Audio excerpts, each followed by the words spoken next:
हर हर महादेव। आइए दोस्तों, प्यारा सा भजन लाए हैं, सुनिए, प्यार दुलार दीजिए। सुतला में रहनिए गुरुजी अपनी हो मोरैया, सपना में देखनिए गुरुजी राउरी हो सुरतिया, सपना में देखनिए गुरुजी राउरी हो सुरतिया, झूठे तोहार बोलिया ए शिशिया, झूठे तोरो बचनिया, कौना रंगे देखलू ए शिशिया हमारी हो सुरतिया, माथावा पर देखनिए गुरुजी बरे बरे हो जाटावा, जाटावा में देखनिए गुरुजी गंगा मैया के धारावा, लीलारा पर देखनिए गुरुजी दूजा के हो चांदनावा, कानावा में देखनिए गुरुजी बिछी के हो कुंडलावा, गलावा में देखनिए गुरुजी सरफ के हो मालावा, हाथावा में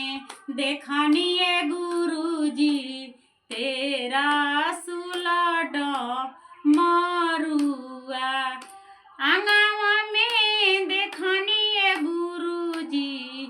भभूति हो रमवले, डारावा में देखनिए गुरुजी मिरिगा के हो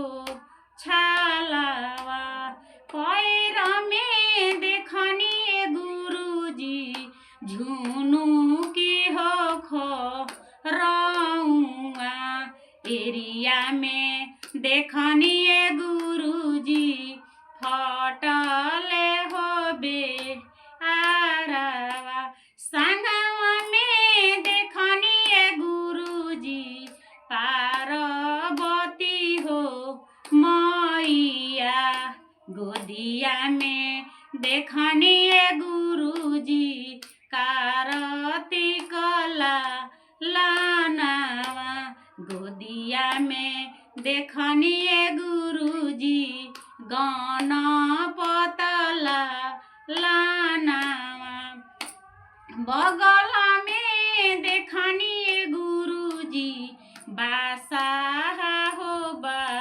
एलावा, साचे तोहार बोलिया ए शिशिया, साचे तोरो बचनिया, साचे साचे देखलू ए शिशिया हमर हो सुरतिया, साचे साचे देखलू ए शिशिया हमार हो सुरतिया, अमर तोरा हो खोए शिशिया गोदी के हो बालकावा, जुगे जुगे बढ़ो ए शिशिया मांग के हो से नूरावा, जुगे जुगे बढ़ो ए शिशिया मांग